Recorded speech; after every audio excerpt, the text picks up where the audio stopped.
Hello my dear students, welcome back to your YouTube channel ನಮ್ಮ KSIS. ಈ ದಿನ ನಾವು ಈ ವಿಡಿಯೋದಲ್ಲಿ ಸೆಪ್ಟೆಂಬರ್ 2025ರ ಯೋಜನಾ ಮ್ಯಾಗಝೀನಿನ ಸಾರಾಂಶವನ್ನು ನೋಡೋಣ. ಇದು ಭಾಗ 2 ಆಗಿರ್ತದೆ. ವಿಡಿಯೋನು ಶುರು ಮಾಡೋಕ್ಕಿಂತ ಮುಂಚೆ ನೀವಿನ ನಮ್ಮ ಚಾನಲ್ಗೆ ಸಬ್ಸ್ಕ್ರೈಬ್ ಆಗಿಲ್ಲ ಅಂತಂದ್ರೆ ದಯವಿಟ್ಟು ಸಬ್ಸ್ಕ್ರೈಬ್ ಆಗಿ, ಲೈಕ್ ಮಾಡಿ, ಕಮೆಂಟ್ ಮಾಡಿ ಮತ್ತು ಶೇರ್ ಮಾಡಿ. ಹೊಸ ವಿಡಿಯೋದ ನೋಟಿಫಿಕೇಶನ್ಗಾಗಿ ಪಕ್ಕದಲ್ಲಿರುವಂತಹ ಬೆಲ್ ಐಕಾನ್ ಅನ್ನು ಪ್ರೆಸ್ ಮಾಡಿ. ಹಾಗಾದ್ರೆ ಈ ದಿನದ ಮೊದಲನೇ ಅಧ್ಯಾಯ 3ನೇ ಅಧ್ಯಾಯದಿಂದ ಪ್ರಾರಂಭ ಆಗ್ತದೆ. ಅದು ವಾಶ್ ದಶಕ ಗ್ರಾಮೀಣ ಭಾರತವನ್ನ ರೂಪಾಂತರಿಸಿದ ಕ್ರಾಂತಿ ಅನ್ನುವ ವಿಷಯದ ಮೇಲೆ ಇದೆ. ಕಳೆದ 10 ವರ್ಷಗಳಲ್ಲಿ ಭಾರತವು ನೀರು, ಸ್ವಚ್ಛತೆ ಮತ್ತು ಆರೋಗ್ಯ ಅಂದ್ರೆ ಇದು ವಾಶ್ ನ full form, water, sanitation and hygiene, ಈ ಕ್ಷೇತ್ರದಲ್ಲಿ ಶಾಂತವಾದರೂ ರೂಪಾಂತರಕಾರಿ ಕ್ರಾಂತಿಯನ್ನ ಮಾಡಿದೆ. ಇದರ ಮುಖ್ಯ ಚಾಲನಾ ಶಕ್ತಿ ಅಂತ ನೋಡೋದಾದ್ರೆ 2 ಮಿಷನ್ಗಳು, ಅದು ಸ್ವಚ್ಛ ಭಾರತ ಮಿಷನ್ ಗ್ರಾಮೀಣ ಮತ್ತು ಜಲಜೀವನ್ ಮಿಷನ್. ಇದರ ಬಗ್ಗೆ ಸಂಕ್ಷಿಪ್ತವಾಗಿ ಭಾಗ 1ರಲ್ಲಿ ನಾವು ಹೇಳಿದ್ದೇವೆ. ನೀವು ಇನ್ನ ವಿಡಿಯೋ ನೋಡಿಲ್ಲ ಅಂತಂದ್ರೆ ಪ್ಲೇ ಲಿಸ್ಟ್ ಅಲ್ಲಿ ಇರುತ್ತೆ, ಹೋಗಿ ವಿಡಿಯೋನ ವೀಕ್ಷಣೆಯನ್ನ ಮಾಡಿ. ಈ 2 ಯೋಜನೆಗಳು ತಂತ್ರಜ್ಞಾನವನ್ನ ಅಳವಡಿಸಿಕೊಂಡು ಗ್ರಾಮ ಪಂಚಾಯತ್ಗಳಲ್ಲಿ ಅವುಗಳನ್ನ ಸಬಲೀಕರಣಗೊಳಿಸುವುದು, ಸಮುದಾಯಗಳನ್ನ ಯೋಜನೆಯನ್ನು ರೂಪಿಸುವುದು, ಅನುಷ್ಠಾನಕ್ಕೆ ತರುವುದು, ಆ ಯೋಜನೆಗಳ ಮೇಲೆ ನಿಗಾವನ್ನ ಇಡುವಂತ ಕೆಲಸಗಳನ್ನ ಮಾಡ್ತಿದೆ. ಇದರ ಪರಿಣಾಮವಾಗಿ ಗ್ರಾಮೀಣ ಭಾಗದಲ್ಲಿ ಆರೋಗ್ಯ, ಗೌರವ, ಜೀವನೋಪಾಯ, ಸಾಮಾಜಿಕ ಒಳಗೊಳ್ಳುವಿಕೆ, ಆರ್ಥಿಕ ಫಲಿತಾಂಶಗಳನ್ನ ನಾವು ಕಾಣಬಹುದು. ಐತಿಹಾಸಿಕ ಹಿನ್ನೆಲೆಯನ್ನ ನೋಡೋದಾದ್ರೆ ಭಾರತದಲ್ಲಿ ಈ ವಾಟರ್, ಸ್ಯಾನಿಟೇಷನ್, ಹೈಜೀನ್ ಸಮಸ್ಯೆಗಳ ಜೊತೆಗೆ ತೊಡಕು ಬಹಳ ಹಳೆಯದು. ಪ್ರಾಚೀನ ಯುಗದ ಇತಿಹಾಸವನ್ನ ನೋಡಿದ್ರೆ ಇಂಡಸ್ ವ್ಯಾಲಿ ನಾಗರಿಕತೆ ಕ್ರಿಸ್ತಪೂರ್ವ 2500ರಲ್ಲಿ ಮುಚ್ಚಿದ ಒಳಚರಂಡಿಗಳನ್ನ ನಾವು ಕಾಣಬಹುದಾಗಿತ್ತು. ಅಷ್ಟೇ ಅಲ್ಲದೆ ಮನೆಗಳಲ್ಲಿ ಶೌಚಾಲಯಗಳು ಸಹ ಇದ್ದವು. ಬ್ರಿಟಿಷ್ ಕಾಲ ಮತ್ತು ಸ್ವಾತಂತ್ರ್ಯದ ನಂತರದ ವಿಷಯವನ್ನ ನೋಡೋದಾದ್ರೆ ಸ್ವಚ್ಛತೆ ಸಾರ್ವಜನಿಕ ಆದ್ಯತೆಯಲ್ಲಿ ಕಡೆಗಣಿಸಲ್ಪಟ್ಟಿತು. ಜಾತಿ ಆಧಾರಿತ ಶೌಚ ಕಾರ್ಮಿಕ ಕಳಂಕದಿಂದ ಸಮಸ್ಯೆ ಮತ್ತಷ್ಟು ಗಂಭೀರವಾಗಿತ್ತು. 1951ರ ನಂತರ ಅನೇಕ ಯೋಜನೆಗಳನ್ನ ಕೇಂದ್ರ ಸರ್ಕಾರ ತೆಗೆದುಕೊಂಡಿತ್ತು. ಅದರಲ್ಲಿ ಪ್ರಥಮ 5 ವರ್ಷದ ಯೋಜನೆಯಿಂದ ಪ್ರಾರಂಭಿಸಿ 1986ರ ಕೇಂದ್ರ ಗ್ರಾಮೀಣ ಸ್ವಚ್ಛತಾ ಕಾರ್ಯಕ್ರಮ ಮತ್ತು 1999ರ ಸಂಪೂರ್ಣ ಸ್ವಚ್ಛತಾ ಅಭಿಯಾನ ಮತ್ತು 2009ರ ನಿರ್ಮಲ್ ಭಾರತ್ ಅಭಿಯಾನ ಮುಂತಾದವು ಈ ವಾಟರ್, ಸ್ಯಾನಿಟೇಷನ್, ಹೈಜೀನ್ ನಲ್ಲಿ ಕ್ರಮೇಣವಾಗಿ ಬದಲಾವಣೆಗಳನ್ನ ತಂದವು. ಮತ್ತೆ ಗ್ರಾಮೀಣ ನೀರಿನ ಸರಬರಾಜು ಕೂಡ 1954ರ ರಾಷ್ಟ್ರೀಯ ನೀರು ಸರಬರಾಜು ಯೋಜನೆಯಿಂದ ಹಿಡಿದು 1972ರ ವೇಗವರ್ಧಿತ ಗ್ರಾಮೀಣ ನೀರು ಸರಬರಾಜು ಯೋಜನೆ, 1986ರ ರಾಷ್ಟ್ರೀಯ ಕುಡಿಯುವ ನೀರು ಮಿಷನ್, 2002ರ ಸ್ವಜಲಾಧಾರ, 2009ರ NRDWP ಅಂದರೆ national rural drinking water programme, ಮತ್ತೆ 2017ರ NWQSM ಅಂದ್ರೆ ನ್ಯಾಷನಲ್ ವಾಟರ್ ಕ್ವಾಲಿಟಿ ಸಬ್ಮಿಷನ್ ಮುಂತಾದ ಹಂತಗಳನ್ನ ನಾವು ಕಾಣಬಹುದು. ಆದರೆ ಸಮುದಾಯದ ಪಾಲ್ಗೊಳ್ಳುವಿಕೆ ಮತ್ತೆ ವರ್ತನೆ ಬದಲಾವಣೆಗೆ ಸರಿಯಾದ ಆದ್ಯತೆಯನ್ನು ನೀಡದ ಕಾರಣ ಈ ಎಲ್ಲ ಯೋಜನೆಗಳು ಪ್ರಗತಿಯಲ್ಲಿ ಅಲ್ಪ ಮಟ್ಟದಲ್ಲೇ ಉಳಿದು ಹೋದವು. ಹಾಗಾದ್ರೆ ಟರ್ನಿಂಗ್ ಪಾಯಿಂಟ್ ಯಾವುದು ಅಂತ ನೋಡೋದಾದ್ರೆ ಅದು 2014ರಿಂದ ಈ ವಾಟರ್, ಸ್ಯಾನಿಟೇಷನ್, ಹೈಜೀನ್ ವಿಷಯಗಳಲ್ಲಿ ಒಂದು ತಿರುವನ್ನ ತೆಗೆದುಕೊಳ್ಳುತ್ತೆ.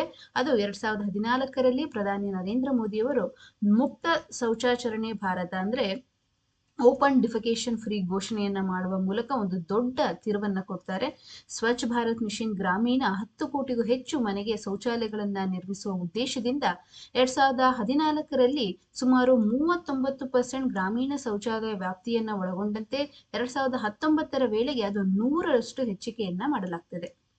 ಇದರಲ್ಲಿ ಓಪನ್ ಡಿಫಿಕೇಶನ್ ಫ್ರೀ ಪ್ಲಸ್ 2ನೇ ಹಂತದ ವಿಷಯವನ್ನ ನೋಡೋದಾದ್ರೆ ಸಂಪೂರ್ಣ ಸ್ವಚ್ಛತೆಯ ಗುರಿಯನ್ನ ಮಾಡಿಕೊಂಡಿದ್ದು, ಅದರ ಜೊತೆಗೆ ಘನ ಮತ್ತು ದ್ರವ ತ್ಯಾಜ್ಯದ ನಿರ್ವಹಣೆಯನ್ನು ಸಹ ಇದರಲ್ಲಿ ಸೇರಿಸಲಾಗ್ತದೆ.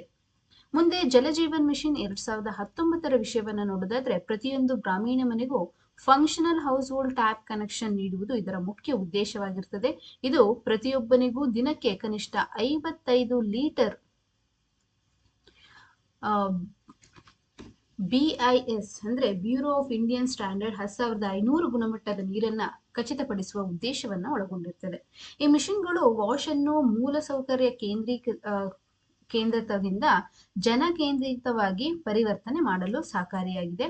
ಗ್ರಾಮ ಪಂಚಾಯತ್ ಮತ್ತು ಗ್ರಾಮ ಜಲ ಸ್ವಚ್ಛತಾ ಸಮಿತಿಗಳು ಸಹ ಇದರ ಕೇಂದ್ರ ಪಾತ್ರವನ್ನ ವಹಿಸ್ತವೆ. ಸಮುದಾಯದ ಆಧಾರಿತ ಪರಿವರ್ತನೆಗಳೇನಾದ್ರೂ ಆಗಿದೆಯಾ, ಏನಾದ್ರೂ ಬದಲಾವಣೆ ಆಗಿದೆಯಾ ಸೋಷಿಯಲಿ ಅಂತ ನೋಡೋದಾದ್ರೆ ಗ್ರಾಮ ಪಂಚಾಯತ್ಗಳು ವಿಲೇಜ್ ಆಕ್ಷನ್ ಪ್ಲಾನ್ ಅನ್ನ ತಯಾರಿ ಮಾಡ್ತವೆ. ಈ ವಿಲೇಜ್ ಆಕ್ಷನ್ ಪ್ಲಾನ್ ಅಲ್ಲಿ ನೀರಿನ ಮೂಲ, ಸರಬರಾಜು, ಬೂದು ನೀರಿನ ನಿರ್ವಹಣೆ ಒಳಗೊಂಡಿರ್ತದೆ. ಅಷ್ಟೇ ಅಲ್ಲದೆ ವಿಲೇಜ್ ಆಕ್ಷನ್ ಪ್ಲಾನ್ಗಳಲ್ಲಿ ಕನಿಷ್ಠ 50% ಮಹಿಳೆಯರಿಗೆ ಮೀಸಲಾತಿಯನ್ನ ಕೊಡಲಾಗ್ತದೆ. ಇದೀಗ 5.2 ಲಕ್ಷ ವಿಲೇಜ್ ವಾಟರ್ ಸ್ಯಾನಿಟೇಷನ್ ಕಮಿಟಿಗಳನ್ನ ಸುಮಾರು 5.85 ಲಕ್ಷ ಗ್ರಾಮಗಳಲ್ಲಿ ಸ್ಥಾಪನೆಯನ್ನ ಮಾಡಲಾಗಿದೆ. ಮಹಿಳಾ ಸೆಲ್ಫ್ ಹೆಲ್ಪ್ ಗ್ರೂಪ್ಗಳಾಗಿರ್ಬೋದು, ಶಾಲಾ ಮಕ್ಕಳು, ನಿವೃತ್ತರು ಎಲ್ಲರೂ ಈ ವರ್ತನೆ ಬದಲಾವಣೆಯನ್ನ ನಾವು ಕಾಣಬಹುದು. ಮತ್ತೆ ಸ್ವಚ್ಛತಾ ನಿರ್ವಹಣೆಯಲ್ಲಿ ಪಾಲ್ಗೊಂಡಿದ್ದಾರೆ, ನೀರಿನ ವ್ಯವಸ್ಥೆಯಲ್ಲಿ ಪ್ರಮುಖ ಪಾತ್ರವನ್ನ ವಹಿಸಿದ್ದಾರೆ. ತಾಂತ್ರಿಕ ನವೀನತೆಗಳನ್ನ ನೋಡೋದಾದ್ರೆ, ಟೆಕ್ನಾಲಜಿಕಲ್ ಪರ್ಸ್ಪೆಕ್ಟಿವ್ ಅಲ್ಲಿ ನೋಡೋದಾದ್ರೆ ಟ್ವಿನ್ ಪಿಟ್ ಶೌಚಾಲಯಗಳು ಕಡಿಮೆ ವೆಚ್ಚ ಮತ್ತೆ ಸುಲಭವಾಗಿ ಇದನ್ನ ನಿರ್ವಹಣೆ ಮಾಡಿರ್ಬೋದು. ಅಷ್ಟೇ ಅಲ್ಲದೆ ಎನ್ವಿರಾನ್ಮೆಂಟಲ್ ಫ್ರೆಂಡ್ಲಿ ಕೂಡ ಹೌದು. ಮುಂದೆ ಸೌರಶಕ್ತಿ ಆಧಾರಿತ ನೀರಿನ ವ್ಯವಸ್ಥೆಗಳು, ಇದರಿಂದಾಗಿ ವಿದ್ಯುತ್ ಮೇಲೆ ಅವಲಂಬನೆ ಕಡಿಮೆ ಆಗ್ತದೆ.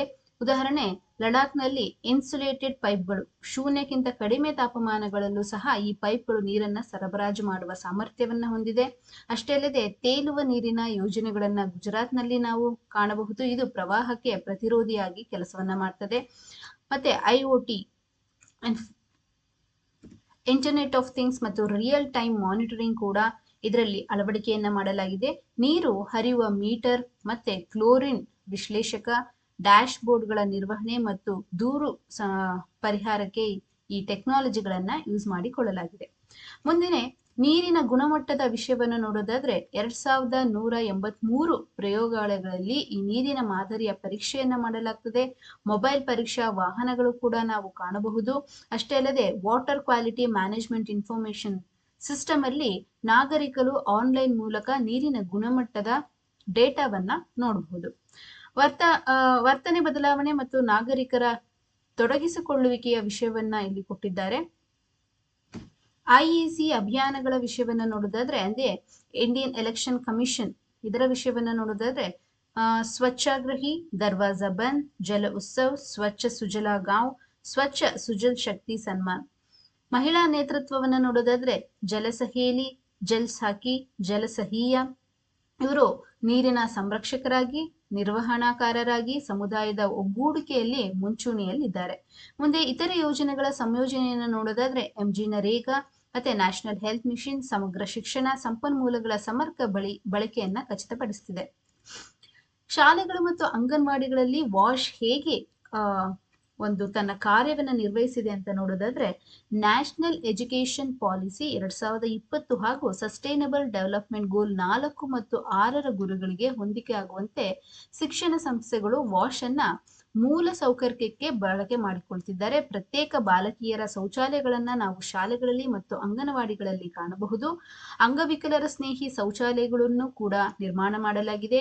ಕುಡಿಯುವ ನೀರಿನ ವ್ಯವಸ್ಥೆಗಳನ್ನ ನಾವು ಶಾಲೆಗಳಲ್ಲಿ, ಅಂಗನವಾಡಿಗಳಲ್ಲಿ ನೋಡಬಹುದು. ಇದು ಈ ವಾಟರ್ ಸ್ಯಾನಿಟೇಷನ್ ಮತ್ತು ಹೈಜೀನ್ ಎಂಬ ಯೋಜನೆಯ ಗುರಿ ಸಾಧನೆಯಲ್ಲಿ ಒಂದಾಗಿದೆ. ವರ್ತನೆ ಬದಲಾವಣೆ, ಏನಾದ್ರೂ ನಮ್ಮ ಬಿಹೇವಿಯರಲ್ ಚೇಂಜಸ್ ಅನ್ನು ನೋಡೋದಾದ್ರೆ ಸ್ವಚ್ಛ ವಿದ್ಯಾಲಯಗಳು, ಸ್ವಚ್ಛತಾ ಪಕ್ವಾಡ, ಸ್ವಚ್ಛತಾ ಹಿ ಸೇವಾ, ಸಾಮೂಹಿಕ ಕೈ ತೊಳೆಯುವ ಅಭಿಯಾನಗಳನ್ನ ನಾವು ಕಾಣಬಹುದು. ದೀರ್ಘಕಾಲೀನತೆ ಮಾಡೋದಾದ್ರೆ ಮಳೆ ನೀರು ಸಂಗ್ರಹಣೆ, ಬೂದು ನೀರು ಮರುಬಳಿಕೆ, ಮೇಲ್ಛಾವಣಿ ವ್ಯವಸ್ಥೆಗಳು, ಅಡಿಗೆ ತೋಟಗಳು. ಇದರ ಮಾನದಂಡಗಳನ್ನ ನೋಡೋದಾದ್ರೆ UDISC ಪ್ಲಸ್ ಪ್ರಬಂಧ್ ಪೋರ್ಟಲ್ ಮತ್ತೆ ಜಿಯೋ ಟ್ಯಾಗ್ ಮೂಲಸೌಕರ್ಯ, ಮೊಬೈಲ್ ಆಪ್, ಡಿಜಿಟಲ್ ಡ್ಯಾಶ್ ಬೋರ್ಡ್ಗಳ ಮೂಲಕ ನಾವು ಡೇಟಾವನ್ನ ಕಾಣಬಹುದು. ಸೊ ಇಲ್ಲಿ ನಿಮ್ಗೊಂದು ಹೋಮ್ವರ್ಕ್, ನೀವು ಕಮೆಂಟ್ ಬಾಕ್ಸ್ ಅಲ್ಲಿ ನನಗೆ ಕಮೆಂಟ್ ಮಾಡಿ ತಿಳಿಸ್ಬೇಕು UDISC ನ ಫುಲ್ ಫಾರ್ಮ್ ಏನು ಅಂತ. ಹಾಗಾದ್ರೆ ವೇ ಫಾರ್ವರ್ಡ್ ಅನ್ನ ಕೊಟ್ಟಿದ್ದಾರೆ. ವಿಕಸಿತ್ ಭಾರತ at 2047 ದೃಷ್ಟಿಯಿಂದ ವಾಶ್ ಆದ್ಯತೆಗಳನ್ನ ನೋಡೋದಾದ್ರೆ ಓಪನ್ ಡೆಫಿಕೇಶನ್ ಫ್ರೀ ಪ್ಲಸ್ ಆಗಿರ್ಬೋದು, ಸ್ವಚ್ಛ ಸುಜಲ್ ಗ್ರಾಮಗಳ ಶಾಶ್ವತ SLWM ವ್ಯವಸ್ಥೆಯ ಮೂಲಕ ಕಾಪಾಡುವುದು. ಅಂದ್ರೆ SLWM ಅಂದ್ರೆ ಸಾಲಿಡ್ ಲಿಕ್ವಿಡ್ ವೇಸ್ಟ್ ಮ್ಯಾನೇಜ್ಮೆಂಟ್. ಸಮಾನ ಕುಡಿಯುವ ನೀರಿನ ಪ್ರವೇಶವನ್ನ ಕಾಣಬಹುದು. ಅಲ್ಪಸಂಖ್ಯಾತರ ಮತ್ತು ಹಿಂದುಳಿದ ಸಮುದಾಯಗಳಿಗೆ ಆದ್ಯತೆಯನ್ನು ನೀಡಲಾಗ್ತದೆ. ಡಿಜಿಟಲ್ ಪರಿವರ್ತನೆ ನೋಡೋದಾದ್ರೆ ಇಂಟರ್ನೆಟ್ ಆಫ್ ಥಿಂಗ್ಸ್ ಮತ್ತೆ artificial intelligence and Jio informatic system, mobile ಆಧಾರಿತ ಮಾನಿಟರಿಂಗ್ ಮೂಲಕ ಹವಾಮಾನ ಸ್ನೇಹಿ ಮೂಲ ಸೌಕರ್ಯಗಳನ್ನು ನಾವು ಬಳಕೆ ಮಾಡಬಹುದು. ಗ್ರಾಮೀಣ ಇಂಜಿನಿಯರ್ಗಳು ಮತ್ತೆ ವಿಲೇಜ್ ವಾಟರ್ ಸ್ಯಾನಿಟೇಷನ್ ಕಮಿಟಿಗಳು ಬೇರ್ ಫುಡ್ ತಾಂತ್ರಿಕ ಸಾಮರ್ಥ್ಯದ ನಿರ್ಮಾಣವನ್ನ ಮಾಡಬಹುದು. ಗ್ರಾಮ ಪಂಚಾಯತಿಗಳನ್ನ ಸ್ಥಳೀಯ ಸೇವಾ ಪೂರೈಕೆದಾರನ್ನಾಗಿ ನಾವು ಬಲಪಡಿಸಬಹುದು. ಮುಂದಿನ ಅಧ್ಯಾಯ ಮಹಿಳೆಯರ ಸಬಲೀಕರಣ ಮತ್ತು ಮಕ್ಕಳ ಪೋಷಣೆ. ಸ್ವಚ್ಛ ನೀರು, ಸಮರ್ಪಕ ಶೌಚತೆ, ಉತ್ತಮ ಸ್ವಚ್ಛತಾ ಅಭ್ಯಾಸಗಳು ಇವು ಮೂಲಭೂತ ಮಾನವ ಹಕ್ಕುಗಳು. ಇವು ಲಿಂಗ ಸಮಾನತೆ, ಮಕ್ಕಳ ಅಭಿವೃದ್ಧಿ ಒಳಗೊಂಡ ಸಾಮಾಜಿಕ ಆರ್ಥಿಕ ಪ್ರಗತಿಗೆ ಆಧಾರ ಅನ್ನುವ ವಿಷಯದ ಮೇಲಿದೆ. ವಾಶ್ ಲಿಂಗಪರ ಆಯಾಮವನ್ನ ನೋಡೋದಾದ್ರೆ ಅಂದ್ರೆ ಒಂದು ಜೆಂಡರ್ ಬೇಸ್ಡ್ ವ್ಯೂ ಅಲ್ಲಿ ಈ ವಾಶ್ ಪ್ರೋಗ್ರಾಮ್ ಅನ್ನ ನೋಡೋದಾದ್ರೆ ಭಾರತದಲ್ಲಿ ನೀರು ತರಲು ಮತ್ತು ಸ್ವಚ್ಛತೆ ನಿರ್ವಹಣೆಯಲ್ಲಿ ಮಹಿಳೆಯರ ಮೇಲೆ ಅತಿಯಾದ ಹೊರೆ ಬೀಳ್ತಿತ್ತು. ಪ್ರತಿದಿನ ಸುಮಾರು ಗಂಟೆಗಳ ಕಾಲ ಅವರು ನಡೆದು ನೀರನ್ನು ತರಲು ಹೋಗ್ಬೇಕಿತ್ತು. ಹೀಗಾಗಿ ಅವರಿಗೆ ಶಿಕ್ಷಣ, ಉದ್ಯೋಗ, ಸಮುದಾಯದಲ್ಲಿ ಪಾಲ್ಗೊಳ್ಳುವಿಕೆಯ ಸಮಯ ತುಂಬಾನೇ ಕಡಿಮೆ ಸಿಗ್ತಿತ್ತು. ಶೌಚಾಲಯಗಳ ಕೊರತೆಯಿಂದ ಮಹಿಳೆಯರು ಆರೋಗ್ಯದ ಅಪಾಯಕ್ಕೆ ಸಿಲುಕ್ತಿದ್ರು, ಹಿಂಸೆಗೆ ಒಳಗಾಗ್ತಿದ್ರು, ಕಿರುಕುಳ ಎದುರಿಸಬೇಕಾಗ್ತಿತ್ತು. ಹಾಗಾಗಿ ವಾಶ್ ಸಂಬಂಧಿತ ಸವಾಲುಗಳನ್ನ ನೋಡೋದಾದ್ರೆ ಮಾಸಿಕ ಸ್ವಚ್ಛತಾ ನಿರ್ವಹಣೆ, ಮಂತ್ಲಿ ಹೆಲ್ತ್ ಮಿಷನ್. ಇದು ಸುರಕ್ಷಿತ ಖಾಸಗಿ ಸೌಲಭ್ಯಗಳ ಕೊರತೆಯಿಂದ ಬಾಲಕಿಯರ ಶಾಲಾ ಹಾಜರಾತಿ ಕಡಿಮೆಯಾಗ್ತಿದೆ. ಭದ್ರತೆ ಮತ್ತು ಗೌರವ, ಶೌಚಾಲಯ ಪ್ರವೇಶವು ಕಿರುಕುಳದ ಅಪಾಯವನ್ನ ತಗ್ಗಿಸ್ತದೆ, ಸಮಯದ ಉಳಿತಾಯವನ್ನ ಮಾಡ್ತದೆ. ಹೀಗೆ ಸಮಯದ ಉಳಿತಾಯವನ್ನ ಅವರು ಶಿಕ್ಷಣದಲ್ಲಿ, ಕೌಶಲ್ಯ ಅಭಿವೃದ್ಧಿಯಲ್ಲಿ ಮತ್ತೆ ಇತರ ಚಟುವಟಿಕೆಗಳಲ್ಲಿ, ಆದಾಯವನ್ನ ಹೆಚ್ಚಿಸಿಕೊಳ್ಳುವ ಚಟುವಟಿಕೆಗಳಲ್ಲಿ ತಮ್ಮನ್ನು ತಾವು ತೊಡಗಿಸಿಕೊಳ್ಳಬಹುದು. ಅಷ್ಟೇ ಅಲ್ಲದೆ ನೀರಿನ ಮೂಲಗಳು ಇವರಿಗೆ ಹತ್ತಿರವಾಗ್ತದೆ. ಹಾಗಾಗಿ ನೀರನ್ನ ತರಲು ಹೆಚ್ಚು ದೂರ ಕ್ರಮಿಸಬೇಕಾಗಿರ್ಲಿಲ್ಲ. ಅದಕ್ಕೋಸ್ಕರ ಸಮಯವನ್ನ ವ್ಯರ್ಥ ಮಾಡಬೇಕಾಗಿಲ್ಲ. ಸಬಲೀಕರಣ ಹೇಗಾಗ್ತಿದೆ ಮಹಿಳೆಯರದು ಈ ವಾಶ್ ಪ್ರೋಗ್ರಾಮ್ ಇಂದ ಅಂತ ನೋಡೋದಾದ್ರೆ ಸಮುದಾಯದ ಮಟ್ಟದ ವಾಶ್ ನಿರ್ಧಾರಗಳಲ್ಲಿ ಮಹಿಳೆಯರ ಪಾಲ್ಗೊಳ್ಳಿಕೆಯಿಂದ ಅವರಲ್ಲಿ ನಾಯಕತ್ವದ ಗುಣ ಬೆಳೀತದೆ ಮತ್ತು ಸ್ವಾಯತ್ತತೆಯನ್ನ ವೃದ್ಧಿ ಮಾಡ್ಕೊಳ್ತಾರೆ. ಮುಂದೆ ಮಕ್ಕಳ ಕಲ್ಯಾಣ ಮತ್ತು ವಾಶ್ ಬಗ್ಗೆ ನೋಡೋದಾದ್ರೆ ಮಕ್ಕಳ ಬದುಕು, ಬೆಳವಣಿಗೆ ಮತ್ತು ಅಭಿವೃದ್ಧಿಗೆ ಸುರಕ್ಷಿತ ನೀರು ಮತ್ತು ಶೌಚಾಲಯ ಅತ್ಯಂತ ಅಗತ್ಯವಾಗಿರ್ತದೆ. ಈ ಕೆಟ್ಟ ವಾಶ್ನ ಪರಿಸ್ಥಿತಿಯಿಂದ ಅತಿಸಾರ ಭೇದಿಯಾಗ್ತದೆ, ಕಾಲರ ಬರ್ತದೆ, ಟೈಫಾಯ್ಡ್ ಬರ್ತದೆ, ಮತ್ತೆ ಇತರ ಜಲ ಬೇಸ್ಡ್ ವಾಟರ್ ಬೇಸ್ಡ್ ರೋಗಗಳು ಬರ್ತಿದೆ, ಅಪೌಷ್ಟಿಕತೆ ಆಗ್ತದೆ, ಶಾಲಾ ಹಾಜರಾತಿಯಲ್ಲೂ ಸಹ ಕುಂಠಿತವನ್ನ ನಾವು ಕಾಣಬಹುದು. ವಾಶ್ ಸುಧಾರಣೆಗಳಿಂದ ಮಕ್ಕಳಿಗೆ ಆಗುವ ಲಾಭವನ್ನ ನೋಡೋದಾದ್ರೆ ಮೊದಲನೇ ವಿಷಯ ಆರೋಗ್ಯ, ಹೆಲ್ತ್ ವಿಷಯವನ್ನ ನೋಡೋದಾದ್ರೆ ನೀರಿನಿಂದ ಹರಡುವ ರೋಗಗಳ ಪ್ರಮಾಣ ಕಡಿಮೆ ಆಗ್ತದೆ, ಮತ್ತೆ ಪೋಷಣ ಸುಧಾರಣೆ ಸಹ ಆಗ್ತದೆ. ಶಾಲಾ ಹಾಜರಾತಿಯಲ್ಲಿ ನಾವು ಹೆಚ್ಚಿನ ಪ್ರಮಾಣವನ್ನ ಕಾಣಬಹುದು, ವಿಶೇಷವಾಗಿ ಬಾಲಕಿಯರು. ಮತ್ತೆ ಶೈಶಾವಸ್ಥೆಯ ಬೆಳವಣಿಗೆಯನ್ನು ನೋಡೋದಾದ್ರೆ ಅಂಗನವಾಡಿಗಳಲ್ಲಿ ಸ್ವಚ್ಛತಾ ಶಿಕ್ಷಕರಿಂದ ಆರೋಗ್ಯಕರ ಅಭ್ಯಾಸಗಳ ಬೆಳವಣಿಗೆಗೂ ಸಹ ಈ ವಾಶ್ ಪೂರಕವಾಗಿದೆ. ಸರ್ಕಾರದ ಕಾರ್ಯಕ್ರಮಗಳಲ್ಲಿ ವಾಶ್ನ ಏಕೀಕರಣದ ವಿಷಯವನ್ನ ನೋಡೋದಾದ್ರೆ ಮಹಿಳಾ ಮತ್ತು ಮಕ್ಕಳ ಅಭಿವೃದ್ಧಿ ಸಚಿವಾಲಯ ವಾಶ್ ಅನ್ನ ಪ್ರಮುಖ ಯೋಜನೆಗಳಲ್ಲಿ ಒಂದು ಅಂತ ಏಕೀಕರಿಸಿದೆ. ಮಿಷನ್ ಸಾಕ್ಷಮ್ ಅಂಗನವಾಡಿ ಮತ್ತು ಮಿಷನ್ ಪೋಷಣ್ 2.0 ಇದು 14 ಲಕ್ಷಕ್ಕೂ ಹೆಚ್ಚು ಅಂಗನವಾಡಿಗಳು ಮತ್ತು 10 ಕೋಟಿಗೂ ಹೆಚ್ಚು ಪ್ರಯೋಜನ ಪಡೆಯುವ ಮಕ್ಕಳನ್ನ, ಗರ್ಭಿಣಿಯರನ್ನ, ಹಾಲುಣಿಸುವ ತಾಯಂದಿರನ್ನ ಮತ್ತು ಕಿಶೋರಿಯರನ್ನ ಸರ್ವೆ ಮಾಡಿ ಡೇಟಾವನ್ನ ಕಲೆಕ್ಟ್ ಮಾಡಿದೆ. ಪೂರಕ ಪೋಷಣಾ ಸೇವೆಗಳನ್ನ ನೋಡೋದಾದ್ರೆ ಬಿಸಿ ಅಡಿಗೆ ಊಟ, ಮತ್ತೆ ಮನೆಗೆ ತಲುಪುವ ಆಹಾರ, ಪ್ರಾಥಮಿಕ ಶಿಕ್ಷಣ, ಆರೋಗ್ಯ ತಪಾಸಣೆ, ಲಸಿಕೆ, ಸಮುದಾಯ ಆಧಾರಿತ ಕಾರ್ಯಕ್ರಮಗಳನ್ನ ನೋಡೋದಾದ್ರೆ ಅಂದ್ರೆ ಕಮ್ಯುನಿಟಿ ಬೇಸ್ಡ್ ಯೋಜನೆಗಳನ್ನ ನೋಡೋದಾದ್ರೆ ಮನೆ ಮನೆಗೆ ಭೇಟಿ ನೀಡುವ ಮೂಲಕ ವಾಶ್ ಇದರ ಪ್ರಚಾರವನ್ನ ಮಾಡುವುದು. 2018ರಿಂದ 7 ಕೋಟಿ ಸಮುದಾಯ ಆಧಾರಿತ ಪ್ರೋಗ್ರಾಂಗಳನ್ನ ನಾವು ಕಾಣಬಹುದು ಮತ್ತು 2 ಕೋಟಿ ಮನೆಗೆ ಭೇಟಿ ನೀಡಿ ಈ ವಾಶ್ ಪ್ರಚಾರವನ್ನ ಕೂಡ ಮಾಡಿದ್ದಾರೆ. ಮೂಲ ಸೌಕರ್ಯದ ಅಭಿವೃದ್ಧಿಯನ್ನು ನೋಡೋದಾದ್ರೆ 10.27 ಲಕ್ಷ ಅಂಗನವಾಡಿಗಳಲ್ಲಿ ಶೌಚಾಲಯಗಳ ನಿರ್ಮಾಣ ಆಗಿದೆ. 12.5 ಲಕ್ಷಕ್ಕೆ ಕುಡಿಯುವ ನೀರಿನ ವ್ಯವಸ್ಥೆಗಳನ್ನ ಮಾಡಲಾಗಿದೆ. ಸಾಕ್ಷಮ್ ಅಂಗನವಾಡಿ ಉಪಕ್ರಮದಲ್ಲಿ ಉತ್ತಮ ಕಟ್ಟಡಗಳ ನಿರ್ಮಾಣ ಆಗಿದೆ. ನೀರು ಶೋಧನಾ ವ್ಯವಸ್ಥೆಯನ್ನ ಅಂಗನವಾಡಿಗಳಲ್ಲಿ ಮಾಡಲಾಗಿದೆ. ECCE early child care and education ಸಾಮಗ್ರಿ ಮತ್ತೆ ಪೋಷಣಾ ತೋಟಗಳನ್ನ ನಾವು ಕಾಣಬಹುದು.